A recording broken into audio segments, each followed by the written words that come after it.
ನಮಸ್ಕಾರ ವೀಕ್ಷಕರೇ, ಶುಭೋದಯ. ತಮ್ಮೆಲ್ಲರಿಗೂ ಓಂಕಾರ ಕಾರ್ಯಕ್ರಮಕ್ಕೆ ಪ್ರೀತಿಯ ಆತ್ಮೀಯ ಸ್ವಾಗತ, ಸುಸ್ವಾಗತ. ಸುಖ ಎನ್ನುವುದು ಪುರಸ್ಕಾರವಲ್ಲ, ಅದು ಪರಿಣಾಮ. ಹಾಗೆಯೇ ದುಃಖ ಎನ್ನುವುದು ಶಿಕ್ಷೆಯಲ್ಲ, ಅದು ಫಲಿತಾಂಶ ಅಂತ ಹೇಳ್ತಾ ಬನ್ನಿ ಗುರುಜಿಯವರನ್ನ ಕಾರ್ಯಕ್ರಮಕ್ಕೆ ಸ್ವಾಗತಿಸೋಣ. ಶ್ರೀಯುತರು ಖ್ಯಾತ ಜ್ಯೋತಿಷ್ಯರು, ಸಂಖ್ಯಾ ಶಾಸ್ತ್ರಜ್ಞರು, ಸದಾದೇವಿ ಔಪಾಸಕರು ಹಾಗೂ ವೈಬ್ರೇಷನ್ ಗುರುಗಳು, ಹೌದು ನಮ್ಮ ನೆಚ್ಚಿನ ಗುರುಗಳು ಶ್ರೀ ಶ್ರೀ ರವಿಶಂಕರ್ ಗುರುಜಿಯವರು. ಗುರುಜಿ ನಮಸ್ಕಾರ.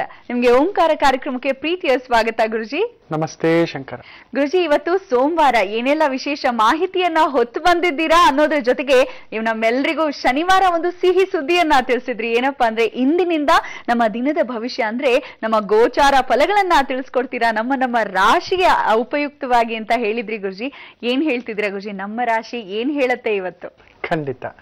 ಮಕರ ನಕ್ಷತ್ರ ಇವತ್ತು ವಿಶೇಷವಾಗಿ ಮಹಾನಕ್ಷತ್ರ. ನಂದನ ನಾಮ ಸಂವತ್ಸರದ ಉತ್ತರಾಯಣದ ಸೋಮವಾರ, ಶುಕ್ಲ ಪಕ್ಷದ ಸಪ್ತಮಿ ತಿಥಿ, ಮಕರ ನಕ್ಷತ್ರ, ವ್ಯಾಗತ ಯೋಗ, ವನಿಕರಣ. ಅದರಲ್ಲೂ ಅತಿ ಮುಖ್ಯವಾಗಿ ಈ ಕೊಲ್ಲೂರು ಮೂಕಾಂಬಿಕೆಯ ಜಯಂತ್ಯೋತ್ಸವ ಕೂಡ ಇವತ್ತು. ಆ ತಾಯಿಯ ಮೂಕಾಂಬಿಕೆಯ ಒಂದು ಮೂಕಾಸುರನ ವಧೆ ಮಾಡಿ ನಿಲ್ಲಿರ್ತಕ್ಕಂಥ ಶಂಕರಾಚಾರ್ಯರಿಂದ ಸ್ಥಾಪಿಸಲ್ಪಟ್ಟಿರ್ತಕ್ಕಂಥ ಪೀಠ, ತುಂಬಾ ವಿಶೇಷವಾದಂಥ ಸ್ಥಳ. ಅದರಲ್ಲೂ ಮಾಂಗಲ್ಯ ಪ್ರದಾಯಿನಿ, ಮಾಂಗಲ್ಯ ದೋಷ ಇರೋರಿಗೆ, ಅದರಲ್ಲೂ ಪರಶುರಾಮ ಕ್ಷೇತ್ರಗಳಲ್ಲಿ ಒಂದಾಗಿರ್ತಕ್ಕಂಥ ಒಂದು ಕ್ಷೇತ್ರ ಇದು. ಅಂತಹದೇ ಒಂದು ಪರಶುರಾಮ ಕ್ಷೇತ್ರಕ್ಕೆ ಒಂದು ಶಾಪ ಕೂಡ ಉಂಟು. ಆ ಭಾಗದ ಜನಗಳಿಗೆ ಮಾಂಗಲ್ಯ ದೋಷ, ಅವರೆಲ್ಲರೂ ಬಂದು ಈ ದೇವಿಗೆ ಪೂಜೆ ಮಾಡ್ತಾರೆ. ಇವುಗಳೆಲ್ಲದರ ಸಮಗ್ರ ಮಾಹಿತಿ ನಾನು ನಿಮಗೆ ಮುಂದಿನ ಭಾಗದಲ್ಲಿ, ಸಂಸ್ಕಾರ ಭಾಗದಲ್ಲಿ ತಿಳಿಸ್ಕೊಡ್ತೇನೆ. ಆ ದೇವಿ ಮಹಾತ್ಮೆ ಬಗ್ಗೆ, ಅಲ್ಲಿ ಯಾರು ಹೋದ್ರೆ ಒಳ್ಳೆಯದು, ಯಾಕೆ ಹೋದ್ರೆ ಒಳ್ಳೆಯದು ಅನ್ನೋದ್ರ ಬಗ್ಗೆ ಇರ್ಲಿ. ನಾನು ಇವತ್ತಿನಿಂದ ನಿಮಗೆ ವಿಶೇಷವಾಗಿ ಯಾವ್ಯಾವ ನಕ್ಷತ್ರದವರಿಗೆ, ಯಾವ್ಯಾವ ರಾಶಿಗೆ ಇವತ್ತಿನ ದಿನ ಭವಿಷ್ಯ ಹೇಗಿರುತ್ತೆ ಅಂತ ತಿಳಿಸ್ಕೊಡ್ತೇನೆ ಅಂತ ಹೇಳಿದ್ದೆ. ಮೊದಲಿಗೆ ಮೇಷರಾಶಿ. ನಿಮಗೆ ನೋಡಿ, ಆ ಚಂದ್ರ ವಿಶೇಷವಾಗಿ ಕೇತುವಿನ ಭಾವದಲ್ಲಿ, ಮಖ ಅಂದ್ರೇನೆ ಮಹಾನಕ್ಷತ್ರ. ಆ ನಕ್ಷತ್ರದವ್ರಿಗೆ ನೋಡಿ, ಜಾತಕ, ಕುಂಡಲಿ, ನಾಡಿ ಏನು ನೋಡೋದೇ ಬೇಡ, ಮದುವೆ ಮಾಡ್ಬೋದು, ಸಾಲಾವಳಿ ನೋಡೋ ಆಗಿಲ್ಲ. ಅಷ್ಟು ಒಂದು ಮಹಾನಕ್ಷತ್ರ ಅನ್ನತಕ್ಕಂಥದ್ದು ಪರಿಪೂರ್ಣ ಕೇತುವಿನ ಒಂದು ಭಾವ. ಮೇಷರಾಶಿಯವರಿಗೆ ಅಂತ ಒಂದು ಬಲ ಇವತ್ತು ನೋಡ್ತಕ್ಕಂಥದ್ದಾಗುತ್ತೆ. ಆದ್ರೆ ಕುಜ ಕೇತು ಸಂಗಮದ ತರ, ಚಂದ್ರ ಕೇತು ನಕ್ಷತ್ರದಲ್ಲಿ, ಕುಜ ಬೇರೆ ಅಲ್ಲೇ ಇದ್ದಾನೆ. ಅಷ್ಟಮದಲ್ಲಿರ್ತಕ್ಕಂಥ ರಾಹುವಿನಿಂದ ಕುಜ ಕೇತು ಒಂದು ಕೇಂದ್ರದಲ್ಲಿರ್ತಕ್ಕಂಥ ಒಂದು ಭಾವ. ಸೊ ಎಲ್ಲೋ ಮಕ್ಕಳ ವಿಚಾರದಲ್ಲಿ, ಮಕ್ಕಳ ಆರೋಗ್ಯದ ವಿಚಾರದಲ್ಲಿ ಏನಾದ್ರೂ ಏರುಪೇರು, ಏನೋ ಒಂದು ಹಿರಿಯರ ಆರೋಗ್ಯದಲ್ಲಿ ಏರುಪೇರು, ಎಚ್ಚರಿಕೆ, ಪ್ರಯಾಣದಲ್ಲಿ ಸ್ವಲ್ಪ ಎಚ್ಚರಿಕೆ. ಯಾಕೋ ವೇದಾಂತದ ಮೇಲೆ ಇಳಿಯುತ್ತೆ ಇವತ್ತು ನಿಮ್ಮ ಮನಸ್ಸು, ಏನೋ ಬೇಡ ಹೋಗೋ. ಕೇತು ಭಾವ ಅಲ್ವಾ ಚಂದ್ರ, ಎಷ್ಟಾದ್ರೂ ಆತ್ಮಕಾರಕ, ಆತ್ಮ ಸಾಕ್ಷಾತ್ಕಾರಕ, ಮೋಕ್ಷಕಾರಕ ಕೇತು ಅಂತ. ಆ ಭಾವದಲ್ಲಿ ಬಂದ್ರೆ ಏನೋ ದೇವ್ರು ಕರ್ಕೊಂಡು ಹೋದ್ರೆ ಸಾಕಪ್ಪ, ನಮ್ಗೆ ಬದುಕಿ ಏನಿದೆಯೋ ಭಗವಂತ ಅನ್ನೋ ಒಂದು ಮಾತು. ವೃಷಭ ರಾಶಿಗೆ ಸುಖಸ್ಥಾನದಲ್ಲಿ ಚಂದ್ರ ಕೇತು ಭಾವದಲ್ಲಿರೋದ್ರಿಂದ ವಾಹನ ಯೋಗ ಆದ್ರೂ ಕೂಡ, ವಾಹನದಲ್ಲಿ ದೀರ್ಘ ಪ್ರಯಾಣ ಆದ್ರೂ ಕೂಡ ಏನಾದ್ರೂ ಒಂದು ಕಿರಿಕಿರಿಗಳು ಬರುತ್ತೆ, ಎಚ್ಚರಿಕೆ. ಅಮ್ಮನ ಆರೋಗ್ಯದಲ್ಲಿ, ಅಮ್ಮನ ಸ್ಥಾನ 4ನೇ ಮನೆ ಅಂದ್ರೆ ಅಮ್ಮನ ಹತ್ರ ಕಿರಿಕಿರಿ, ಅಮ್ಮನ ಆರೋಗ್ಯದಲ್ಲಿ ಏರುಪೇರು, ಅಮ್ಮನ ಹತ್ರ ಜಗಳ, ವಾದ ವಿವಾದ, ವಿದ್ಯೆ ಕಂಟಕ, ಓದೋಕೆ ಇಂಟ್ರೆಸ್ಟ್ ಬರೋಲ್ಲ ಮಕ್ಕಳಿಗೆ, ಇದೆಲ್ಲ ಆಗುತ್ತೆ, ಎಚ್ಚರಿಕೆ. ಮಿಥುನ್ ರಾಶಿಗಂತೂ ಯುದ್ಧೋನ್ಮಾದ. ಕುಜನ್ ಜೊತೆನಲ್ಲಿ ಕೇತು ಸೇರ್ಕೊಂಡಿದ್ದಾನೆ. ನೋಡ್ಕೊಂಡ್ ಬಾ ಅಂದ್ರೆ ಮುಗಿಸ್ಕೊಂಡ್ ಬರ್ತೀರ, ಇಲ್ಲ ಹುಳಿ ಹಿಂಡು ಬರ್ತೀರ, ಇಲ್ಲ ಹುಳಿ ಹಿಂಡಿಸ್ಕೊ ಬರ್ತೀರ ಇವತ್ತು, ಎಚ್ಚರಿಕೆ. ಚಂದ್ರ ಕೇತು ಆಗ್ಬಿಟ್ಟಿದ್ದಾನೆ, ನಿಮಗೆ ಕುಟುಂಬ ಭಾವಾಧಿಪತಿ ಆತ.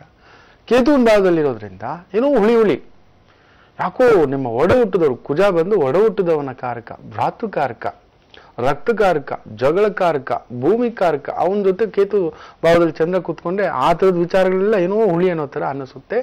ಸ್ವಲ್ಪ ಸಮಾಧಾನವಾಗಿರಿ ಇವತ್ತು.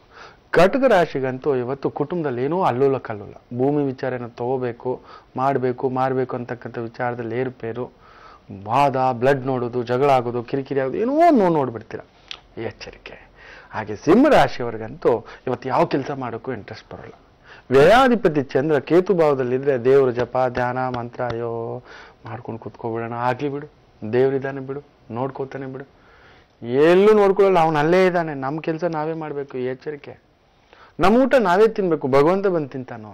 ನಮ್ಮ ನೋವು ನಾವೇ ಮಾತ್ರೆ ತಗೋಬೇಕು, ನಮ್ಮ ತಾಯಿ ತಗೊಳಕ್ಕಾಗುತ್ತೋ. ನಿಮ್ಮ ಬೆಸ್ಟ್ ಫ್ರೆಂಡ್ ಇದ್ದಾನೆ ಅಂತ ಇಟ್ಕೊಳ್ಳಿ, ಅಯ್ಯೋ ಜುಜ್ಜಪ್ಪ ಯಾಕೋ ಅಳ್ತೀಯ ಅಂತ ಹೇಳ್ತೇನೆ ಅಂತ ಹೇಳ್ಬಿಟ್ಟು ನಮ್ಮ ನೋವು ಅವ್ನು ಹೆಗಲ ಮೇಲೆ ಹೊತ್ಕೋತಾನೆ ಏನು ಇಲ್ಲ, ನಾವೇ ಹೊರಬೇಕು, ನಮ್ಮ ಕೆಲಸ ನಾವೇ. ಇವತ್ತು ಸಿಂಹ ಲಗ್ನ, ನಿಮ್ಮ ಕೆಲಸ ನೀವೇ ಮಾಡಿ ತಕ್ಕ ಮಟ್ಟಿಗೆ. ಇಲ್ಲ ಅಂದ್ರೆ ಶಂಭೋ ಶಂಕರ ಅಂತ ಜಪ ತಪ ಮಾಡ್ತೀರ. ಇರ್ಲಿ, ಈ ಗುರು ಗೋಚಾರ ಸಂಖ್ಯೆಗಳ ಬಗ್ಗೆ ಎಲ್ಲ ಬೇರೆ ಹೇಳ್ತಿದ್ದೆ. ಗುರು ಗೋಚಾರಕ್ಕೆ ಈ ಮಿಥುನ ರಾಶಿಗೆ ಏನಾಗುತ್ತೆ ಅನ್ನೋದ್ರ ಬಗ್ಗೆ ಹೇಳಿದ್ದೆ. ಈಗ ಕಟಕ ರಾಶಿಯವರಿಗೆ ಮೇ 17ಕ್ಕೆ ಬಂದಿರತಕ್ಕಂಥ ಈ ಗುರು ಯಾವ ಫಲ ಕೊಡ್ತಾನೆ ಅಂತ ಹೇಳ್ತೀನಿ. ವಿಶೇಷ 14 ವರ್ಷ ವನವಾಸ ಬಿಟ್ಟು ಹಾಕಿ ನಿಮಗೆ 9 ವರ್ಷದ ಒಂದು ಎಲ್ಲ ದುರ್ಮರಣ, ದುರ್ಕೀರ್ತಿ, ಎಲ್ಲ ದುಷ್ಕೀರ್ತಿ, ಅನುಮಾನ, ಅಪವಾದ, ಎಲ್ಲ ಜಂಜಡಗಳಿಂದ ಮುಕ್ತಿ. ಅಯ್ಯೋ 11ನೇ ಮನೆ ಗುರು ಬಂದ್ಬಿಟ್ರೆ ಕೇಳೋದುಂಟು, ಬಹು ವಿಶೇಷ. ನಾನು ಇಲ್ಲೇ ಬರೆದಿದ್ದೀನಿ. ಆ ಗುರು ಕಾರಕತ್ವಗಳ ಬಗ್ಗೆ ಬರೀತಿರ್ಬೇಕಾದ್ರೆ ಮೊನ್ನೆ ಓದ್ತಾ ನಿಮ್ಗೆ ತಿಳಿಸಿದೆ ಗುರು ಯಾವ್ಯಾವ ರೀತಿ ಏನೇನು ಅಂತ. ಪುಷ್ಪರಾಗ, ವಜ್ರ, ಸಂಪದ್ಭರಿತ ಸಂಸ್ಕೃತಿ, ಧ್ಯಾನ ಸಾಧನೆ, ಒಳ್ಳೆ ತೆಂಗಿನ ಮರಗಳಿದೆ ಅಂದ್ರೆ ಕುತ್ತಿಗೆ ಸುತ್ತ ಹಾಕುವ ಹಾರಗಳು, ಎಲ್ಲರೂ ಹಾಕೋಕ್ಕಾಗೋಲ್ಲ ಒಳ್ಳೊಳ್ಳೆ ಹಾರ. ನನಗ್ ಗುರು ಚೆನ್ನಾಗಿರೋದ್ರಿಂದ ಈ ತರ ಒಳ್ಳೆ ರುದ್ರಾಕ್ಷಿ, ಅದು 130 ವರ್ಷದ ಹಿಂದ್ಗಡೆ ರುದ್ರಾಕ್ಷಿ ಹಾಕಿದ್ರಂತ ಯೋಚನೆ ಮಾಡಿ ನೋಡಿ, ಹುಡ್ಕೊಂಡ್ ಬಂದು ಸೇರಿರ್ತಕ್ಕಂಥದ್ದು. ಅಂದ್ರೆ ಎಷ್ಟು ಪುರಾತನ, ಎಷ್ಟು ಹಳೆಯ ಸಂಸ್ಕೃತಿ ಅನ್ನೋದೆಲ್ಲ ತೋರಿಸುತ್ತೆ. ಬೆಲ್ಲದ ಕಾಫಿ ಅಂದ್ರೆ ನಂಗೆ ತುಂಬಾ ಇಷ್ಟ.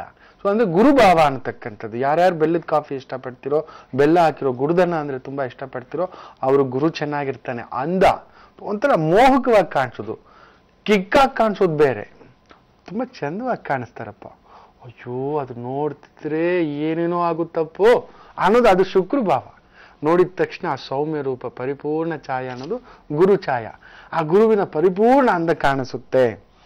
ಯಾಗ ಮಾಡತಕ್ಕಂಥದ್ದು, ಯಾಗಶಾಲೆಗಳಲ್ಲಿ ಇರ್ತಾನೆ ಗುರು, ಯಾಗ ಮಾಡಿಸೋರು ಯಾಗಶಾಲೆಗಳಲ್ಲಿ, ನಾಣ್ಯಗಳಲ್ಲಿ. ಅದಕ್ಕೆ ದುಡ್ಡು, ಲೆಕ್ಕಾಚಾರ, ವ್ಯವಹಾರ ನೋಡಿ ಕೆಲವು ಗುರುಗಳು ಇಲ್ಲಿ ಸಿಕ್ಕಾಕ್ಸ್ಕೊತಾ ಇರ್ತಾರೆ. ಅದು ಆರತಿ ತಟ್ಟೆ ಮಾಡ್ತಾ ಅಲ್ಲಿ ಗುರು ಸ್ವಲ್ಪ ಏರುಪೇರಾದ್ರೆ ಆ ನಾಣ್ಯಗಳು ಇಲ್ಲಿ ಸಿಕ್ಕಾಕ್ಸ್ಕೊತಾ ಇರ್ತಾರೆ. 1000 ರೂಪಾಯಿ ನೋಟು ಇಟ್ಟಿರ್ತಾರೆ ಬಿಡಿ. ನಾನು ಜೇಬಲ್ಲಿ ಒಂದು 10, 20, 50, 100 ಇಟ್ಟಿರ್ತೇನೆ. ಯಾರಿಗಾದ್ರೂ ಹಂಚಲಿಕ್ಕೆ ಇಟ್ಟಿರಬೇಕು, ಕೊಡಬೇಕು. ಅದು ಗುರುವಿನ ಕರ್ತವ್ಯ. ಯಾರೋ ಬರ್ತಾನೆ ದಣದು ಅನ್ನತಕ್ಕಂಥದ್ದು. ಅಂತ ಕಟಕ ರಾಶಿಯವರಿಗೆ ಇದೆಲ್ಲವನ್ನ ಈ ಒಂದು ಪುಸ್ತಕದಲ್ಲಿ ಬರೆದಿದ್ದಾರೆ, ಗುರು ಗೋಚಾರ ಪುಸ್ತಕದಲ್ಲಿ. ಅದ್ರ ಬಗ್ಗೆ ಹೇಳ್ತಾನೆ ಹೇರಿ. ಕಟಕ ರಾಶಿಯವರಿಗೆ 11ನೇ ಭಾವ ಅಂದ್ರೆ ಪುತ್ರಭಾವ, ಲಾಭ ಭಾವ. ನಿಮಗ್ ಪುತ್ರಕಾರಕ ಆತ, ಭಾಗ್ಯಾಧಿಕಾರಕ. 11ನೇ ಮನೆಗೆ ಬಂದು ಕುಳ್ತಿದ್ದಾನೆ. 6ನೇ ಮನೆಯವನು ಬೇರೆ ಆತ. ನಿಮಗೆ ಎಲ್ಲೆಲ್ಲೂ ಯಾರ್ಯಾರೋ ಬಂದು ಲಾಭ ಕೊಡ್ತಾರೆ ನಿಮಗೆ. ತಗೊಳ್ಳಿ, ಮನೆ ತಗೊಳ್ಳಿ, ತಮ್ಮ ಬಂದು ಕೊಡ್ತಾನೆ, ಒಂದು ಮನೆ ತಗೊಮ್ಮ, ಒಂದು ಗಾಡಿ ತಗೊಮ್ಮ, ಒಂದು ಒಡವೆ ತಗೊಮ್ಮ, ನಿನ್ನ ಮಕ್ಕಳ ಫೀಸ ನಾನು ಕಟ್ತೀನಿರಮ್ಮ, ಯಾಕೆ ಒದ್ದಾಡ್ತೀಯ ಅನ್ನತಕ್ಕಂಥದ್ದು. ಮನೆಯಲ್ಲಿ ಮತ್ತೆ ಮರಳಿ ಆನಂದಗಳು. 11ನೇ ಮನೆಯಿಂದ 5ನೇ ಮನೆ ನೋಡ್ತಾನೆ, ಪುತ್ರಸ್ಥಾನ, ಭೂಮಿ ಸ್ಥಾನ ನೋಡ್ತಾನೆ, ಭೂಮಿ ಕಾರಕತ್ವನ ಮನೆ ನೋಡ್ತಾನೆ. ಅವನ ಮೇಲೆ 2ನೇ ಮನೆಯಲ್ಲಿದ್ದಾನೆ.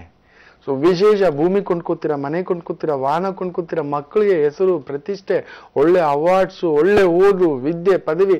ಈ ಗುರು ಗೋಚಾರ ಫಲದಿಂದ ನೋಡಿ 3 ರಾಶಿಯವ್ರಿಗೆ ವಿಶೇಷ ಆಗುತ್ತೆ. ಮೊದಲಿಗೆ ಮೀನ ರಾಶಿಯವರಿಗೆ, ನಂತರ ಕಟಕ ರಾಶಿಯವರಿಗೆ 100 to 200% ಒಳ್ಳೆಯದು.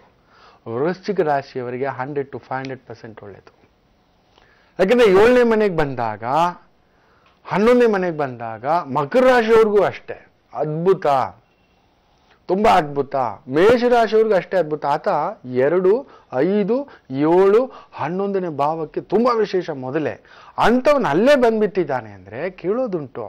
ಅಂದ್ರೆ ಸಿಹಿ ಕೊಡೋನು ನಿಮ್ಗೆ ಯಾವಾಗ್ಲೂ 100 ರೂಪಾಯಿ ಸಹಾಯ ಮಾಡೋನು ಕೇಳಿದಾಗ ಕೇಳೋದಕ್ಕೆ ಮೊದಲೇ ಈಗ ಅವ್ನಿಗೆ 1,00,000 ರೂಪಾಯಿ ಬಂದ್ಬಿಟ್ಟಿದೆ, ನೀವು ಹೋಗಿ ನಿಂತ್ಕೊಂಡಿದ್ದು 10,000 ಕೊಡ್ತಾನೆ. ನಿಮಗೆ ಜ್ಞಾಪಕ ಇಟ್ಕೊಳ್ಳಿ. ಕೇಳಿದೆ ತಗೊಳ್ಳೋ, ಇದು ಮಾಡೋ, ಅದು ಮಾಡೋ. ಕೈಗೆ ದೊಡ್ಡ ದೊಡ್ಡ ವಿದ್ವಾಂಸರಿಗೆ ಕೈ ಬಳೆ ಯಾರೋ ತಂದು ಹಾಕ್ತಾರೆ, ವಿದ್ವತ್ತಿಗೆ ಪಟ್ಟ ಕಟ್ತಾರೆ, ರಾಜ ಸನ್ಮಾನ, ಪದವಿ, ಛತ್ರ ಚಾಮರಗಳು ನಿಮ್ಗೆ ಕಟಕ ಲಗ್ನದವ್ರಿಗೆ ಉಡ್ಕೊಂಡು ಬರೋದು. ಕಟಕ ರಾಶಿಯವ್ರಿಗಂತೂ ಕೇಳಲೇಬೇಡಿ. ವಿಶೇಷ. ಮುಟ್ಟಿದ್ದೆಲ್ಲ ಬಂಗಾರ. ಅದರಲ್ಲೂ ಬಂಗಾರದ ಹೆಸರಿರೋ, ಹೇಮಾನೋ ಹೆಸರಿರೋ ಹೆಣ್ಣುಮಕ್ಕಳಿಗೆ ಯಾಕೋ ಒಂದು ಕಿರಿಕಿರಿ, ಗಂಡ ಹೆಂಡತಿ ಬೇರೆ ಬೇರೆ ಅನ್ನೋರಿಗೆ ಒಂದು ಅದ್ಭುತ ನಡೆಯುತ್ತೆ. ಮತ್ತೆ ಒಂದಾಗೋದು, ಡೈವರ್ಸ್ ಅಪ್ಲೈ ಆಗಿದೆ, ಸಪ್ರೇಟ್ ಆಗೋದು, ಸಾಕು ಅನ್ಸೋದು, ತುಂಬ ಕುಟುಂಬ ತೊಂದರೆ, ಗಂಡನಿಂದ ತೊಂದರೆ ಆಗಿರೋರು ಬೇರೆ ಆಗ್ತಕ್ಕಂಥದ್ದು. ಸಾಕಪ್ಪ, ನೆಮ್ಮದಿ ತನ್ಸ್ಕೊಳ್ಳೋಕ್ಕೆ ದಾರಿ ಮಾಡಿಸ್ಕೊಡ್ತೇನೆ, ನೀನು ನಿನ್ನ ಪಾಡ್ಗಿರು, ನಾನು ನನ್ನ ಪಾಡ್ಗಿರು. ಇದೆಲ್ಲವನ್ನ ನೋಡ್ತಿರೋ ಗುರು ಗೋಚಾರದಲ್ಲಿ. ಅದು ಈಗಲೇ ಆರಂಭ ಆಗಿದೆ. ಖುಷಿಯನ್ನ ಆನಂದಿಸ್ಲಿಕ್ಕೆ ಶುರುವಾಗಿ ಮೂಟೆ ಕಟ್ಕೊಳ್ಳಿ ಖುಷಿಯನ್ನ. ಕಟಕ ರಾಶಿಯವರಿಗೆ. ಸಿಂಹ ರಾಶಿಗೆ ಹೇಗೆ ಅದು ನಾಳಿನ ಸಂಚಿಕೆಗಳಲ್ಲಿ ಹೇಳ್ತೇನೆ, ಕಾದು.